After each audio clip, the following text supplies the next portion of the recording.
This is Free Workout Wednesday with Nate and Jay. We're gonna do Bulgarian split squats, bring in a whole entire technique and form, and we're gonna do our cable RDLs and a hack squat machine, get those big, thick legs, baby. Let's go.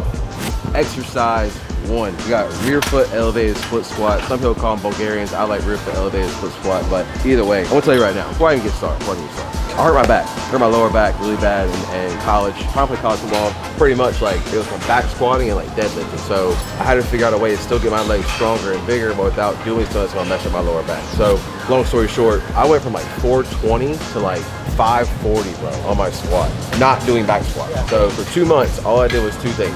Rear foot elevated split squats, I'm gonna show you here in a second. And I was doing single leg goblet squats like this. Like, and then pistol squats, like all the way down, like doing like this single leg, basically like unilateral movements. Dude, this stuff works. Like they're brutal, but it's cause they work. If you wanna get super strong legs, super big legs, rear foot elevated split squats, by far my #1 pick. So I'll break this down for you and show you the whole entire form of this technique. There's 2 types of ways to do it, depending on what you're trying to target. You wanna go a little more quad, or a little more glute. There's 2 ways to kind of have a form about it and technique, so pay attention.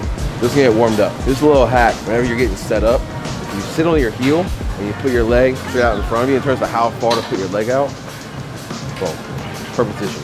Also, notice I'm wearing flat shoes. We got Vans on too. There's a reason for it. You want as much of a flat platform, as much of a stable ground as you possibly can while you're doing these leg movements. It could be this, it could be squats, it could be lunges, hack squat, whatever it may be. You want to make sure you have a good, stable, solid platform to push off of. So when you do this, I'm gonna get warmed up to kind of do a couple reps to show you a little bit, but there's basically 2 ways to do it. It's either this way, or it's kind of right in the middle. I got a little bit of glute action, I got a little bit of quad. It's kind of 50-50 split. Now, if I want to get straight quad and like less glute, keep my chest up, push my shin forward as far as I can, and then drive my heel away from my body. So like this, you're gonna notice a lot more knee bends. The more my knee bends, the more my quad is gonna be used and get that full range of motion in my quad. So that's a lot more quad. Now for my ladies, a lot of ladies like to grow their glutes. So for my girls that I train, I make sure I drive their hips back and I try to keep their knee above their heel. When I push my hips back, watch my chest as well. So like this. So I'm driving hips back and bringing my chest down. And if you notice my knee, it does not go forward. It stays in place. So I'm getting a lot of hip flexion. So I'm driving off my heel. And I'm trying to drive my heel backwards behind me as I stand up like this. Chest down, hip back, drive. Wow, that sucks. You finish one, you're like, hey, damn, I got other leg. I got 2 legs. Dang, come on. I've been doing it for so long now, I kind of know where my foot should be at. It's a little further away than you think it's gonna be. But for my purpose, my glutes is plenty big. I don't want no more glutes. So I'm gonna go right in the middle. Other thing, last thing, don't use this foot. Keep that foot light on the bench. Think about like you got a bed of nails. Also, you push your foot down, that bed of nails gonna go on your foot. We don't want that. Be light on your foot, keep all the pressure up here. Light on the back foot, pressure on the front foot, drop. Your turn, big dog. I feel 110%. 110%. Yeah, do the hack. I know, I got Put to. your legs straight out, and just pull forward. You wanna go 50-50, you want more quad or more glute? You know I'm a quad daddy. Quad daddy, okay. So I gotta go Keep straight your up. chest up, try some vertical, try to elevate your, try to push straight down. Don't be too exaggerate with it. You can still bend a little bit, it's just like, what I don't want is you to like fold forward. So there's like physical cues of like how to move your body. Then there's like mental cues of like how do you want to like think about moving your body. Right. So that's the biggest mental cue. It's like, am I doing a leg extension on the way up? He's definitely different. Definitely different.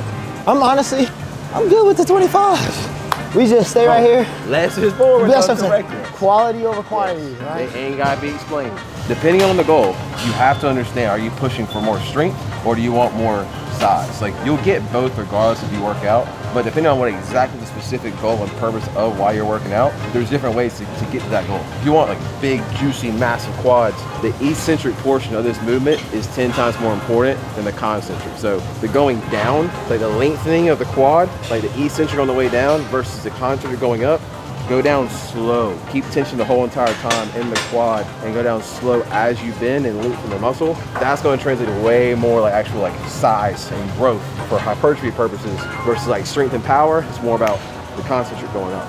So what are we going up to? 50. 50? That's it. Okay, that's fine. We'll do 50.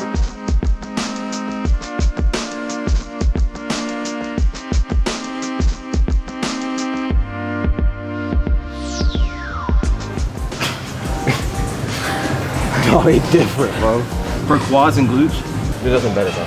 Next thing we're gonna do is this exercise, but we got cable RDL. So we both already, like we've had lower back problems. Like, so the last thing I'm gonna do is an exercise so I don't hurt my back. Bro, do you even do like any back squats, deadlifts, anything at all? Bro. If there's I don't do none of that. Bro, if there's a fixed barbell, bro, don't catch no back squats, no front squats. I'm not doing no deadlifts, dog. No bench press, bro. All of that. Bro, if you want to be strong and you want to say you lift a certain number, then that's fine. But dog, if you just trying to be healthy, go ahead. If you just trying to be healthy, look good naked, and be functional, the last thing I'm doing, no, ask any of my clients, any of their programs right now, you message any of my clients online or in person, none of them have barbell back squat or barbell deadlift. None of them. Bro, if you want to get injured, do deadlifts. Not like that's the only two ways I've ever hurt my back. The only two ways, from deadlifting or barbell back squat. That's it.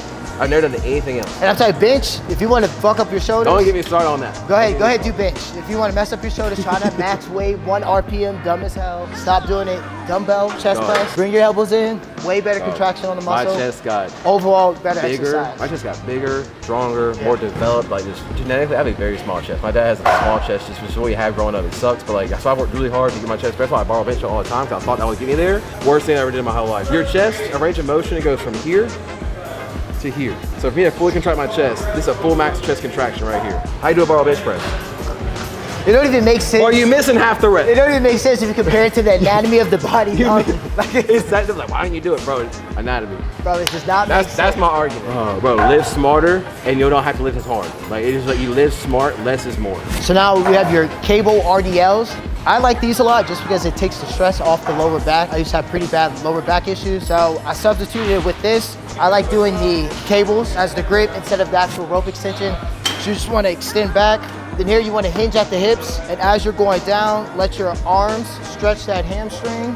And then on the way up, you want to hip thrust while almost driving your heels into the ground.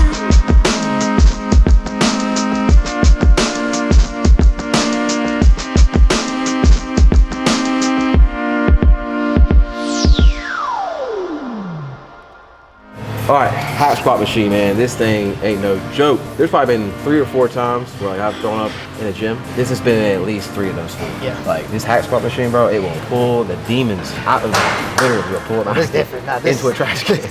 This thing is different, bro. So Nate's a big fan of doing like single leg. It's like single leg hack squat. And I think it's its own beast in its own way. We'll get that one day, but right now we're gonna do double leg. So this applies to this machine, but also almost every machine. This is gonna go one direction only. Whether you push up, down, left, right, sideways, I don't care. Like this thing's gonna follow these big ass steel beams. No matter where you push, it's gonna go this way, no matter what. So the biggest thing when it comes to machines is mentally thinking about the execution of how you're contracting the muscle. I wanna purposely get in my quads as much as I possibly can. So with me, when I do these, I'm a little bit like a hair inside shoulder width. So like, you throw my shoulder down, I'm basically right on the inside of where my shoulders would be. When I go down, when I go, I'm pushing these forward, getting some depth, getting depth. When I get here, I'm doing a leg extension on the way up. Ooh, here we go. Fight some demons.